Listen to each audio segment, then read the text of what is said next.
ভাইয়া প্রতারিত হতে কেমন লাগে? অনেক বিরক্ত এবং কষ্ট লাগে। সো ব্যাড একটা জিনিস প্রতারণা। প্রতারিত আমি তো ইচ্ছাকৃতভাবে হতে যাই নাই, আমি আপনার মতোই শোরুম দেখে গাড়ি ক্রয় করতে গেছি। প্রতারিত হতে কেমন লাগে একবার ভেবেই দেখ। 3 লক্ষ টাকা দিয়ে মোট 5 মাস ভুগেছে তার পছন্দের গাড়ি পেতে। আপনার গাড়ি কিনবো বলে আমি অনলাইনে ঘোরাঘুরি করতে করতে একটা শোরুমের অ্যাড দেখি ফেসবুকে। ওখানে আমি যা কথা বলি, ওরা আমাদের কমিটমেন্ট করে, বলে আমরা প্রাইস করি, আমাদের গাড়িটা দেখায় পোর্টে, আমরা পোর্টে ছবি দেখানো হয়। হ্যাঁ, ছবি দেখায় পোর্টে। ইভেন আমি তার সাথে প্রথমে লেনদেনের ব্যাপারে কথা বলছি, তারপরে গাড়ির বিষয়ে কথা বলছি। উনি আমাকে প্রথমে তো কথার মাধ্যমে প্রতারিত করছে, কমিটমেন্ট ঠিক রাখে নাই। গাড়ির পার্টস সম্পর্কে একটা বলছে, ধারণা দেওয়া হয়েছে।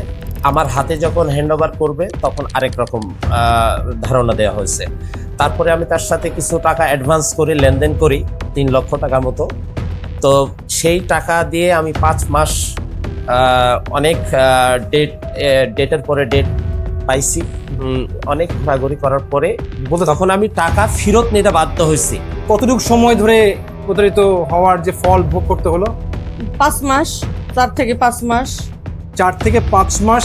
দেখেন আপনারা, 4 থেকে 5 মাস ওয়েট করলো, তাও তার পছন্দের গাড়িটি ফিরে পেল না। এটা কিন্তু আপনার সাথে হতে পারে। সো এই জন্য অবশ্যই আপনি যখন একটা গাড়ি কিনবেন, এমন একটি প্রতিষ্ঠান থেকে গাড়িটি কিনবেন সেটা যাতে বিশ্বাসযোগ্য প্রতিষ্ঠান হয়। তা না হলে এভাবেই আপনাদের প্রতারিত হতে হবে। আপনাকে কিন্তু কমিটমেন্টের মধ্যে অবশ্যই বলেছিলাম যে যেসব জিনিসগুলো চেঞ্জ করে দেওয়ার প্রয়োজন, যেমন engine oil, air filter, AC filter, Mobil filter, এর মধ্যে আবার চেক করার মাধ্যমে আমরা জানতে পারলাম এর মধ্যে আরো 2টা জিনিস অ্যাড হয়েছে, গিয়ার অয়েল, এর দ্বিতীয়ত ছিল ব্রেক সার্ভিস। তো আমরা তো সবকিছু আপনার সামনেই করলাম। এই নিয়ে আপনার অভিজ্ঞতাটুকু যদি দর্শকের উদ্দেশ্যে একটু শেয়ার করুন। গাড়ি A to Z আমার মাইন্ডে তো নাই যে গাড়ির ভিতরে কি কি ডিস্টার্ব আছে বা কি কি ভালো আছে, কোন পার্টসটা কিরকম পজিশনে আছে, আমি যদি জাস্টিফাই করতে যাই আমি পারবো না, বা আমার মাথাতে নাই, নলেজে নাই। আমরা কিন্তু আপনাকে লিটারালি ফোর্স করছি যে ভাইয়া আপনার গাড়িটা অবশ্যই একটা ভালো পাওয়ার ক্যাবে চেক করে নেন। তো চেক করে নেওয়ার পর অবশ্যই একটা পজিটিভ ফিডব্যাক পেয়েছেন। জি অবশ্যই, যে গাড়িটার কথার সাথে যা বলেছিলাম আসলে সবগুলো ঠিক আছে না। ঠিক আছে। এমনও কিন্তু অনেক সময় হয় পছন্দের গাড়িটি যেটা আমরা ডেলিভারি নিব চেক না করার কারণে অনেক সময় দেখা যায় গাড়িতে বিভিন্ন রকমের অ্যাক্সিডেন্টাল হিস্ট্রি থেকে যেতে পারে বা অ্যাক্সিডেন্টাল হিস্ট্রি থাকে। সো আমি আপনাদেরকে অবশ্যই রেকমেন্ড করব, গাড়ি নেয়ার পূর্বে অথবা টোকেন মানি দেওয়ার পূর্বে অবশ্যই অফিসিতে ভেরিফাই করবেন, এক, এবং দ্বিতীয় হলো ভালো পাওয়ার কেবল গাড়িটা চেক করে নেবেন। চেক করার রেকমেন্ডেশন আপনার নিজেরই হতে হবে, তাহলেই সবচেয়ে বেটার আউটপুটটা পাবেন। তো আপনারা তো অনেকগুলো শোরুম দেখলেন, জি, পছন্দের গাড়ি খুঁজতে আমাদের কার কনসেপ্ট থেকেই কেন গাড়িটা নিন? আমি প্রেজেন্ট গাড়ি দেখে আমার খুবই ভালো লাগছে, এবং কার কনসেপ্ট ওনার ভাইকে আমার খুব ভালো লাগছে।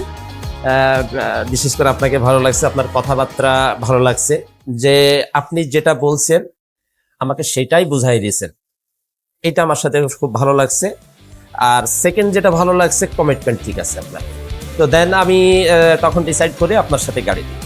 আমরা শুধু প্রোডাক্ট সেল করি না, আমরা সার্ভিসও সেল করি। বিকজ এই গাড়িটা নেওয়ার পূর্বে কোন জিনিসগুলো অবশ্যই গাড়িতে ইনক্লুড করা প্রয়োজন, সেই সব জিনিসগুলো আমরা আমাদের কাস্টমারের সাথে শেয়ার করেছি। সো আপু, আপনি আমাদের সার্ভিসিং ব্যাপারে প্রথম থেকে শেষ পর্যন্ত যা বলেছি, আমাদের কমিটমেন্টগুলো কি রাখতে পেরেছি? চমৎকার রেখেছেন আপনারা, যা বলেছেন তাই হয়েছে। মানে সবগুলো কথা আমরা রাখতে পেরেছি। কথা রেখেছেন আর কি। এখন তো আপনার স্বপ্ন পূরণ হচ্ছে না, খুব আনন্দের সাথে গাড়িটা চালাতে পারবেন। আপনার এই অনুভূতিটা যদি একটু শেয়ার করতেন। আমার এখন অনুভূতি অনেক, আমি প্রতিদিন গাড়িটা চালাতে পারবো, আমি গাড়িটা নিয়ে অনেক জায়গায় ঘুরতে পারবো।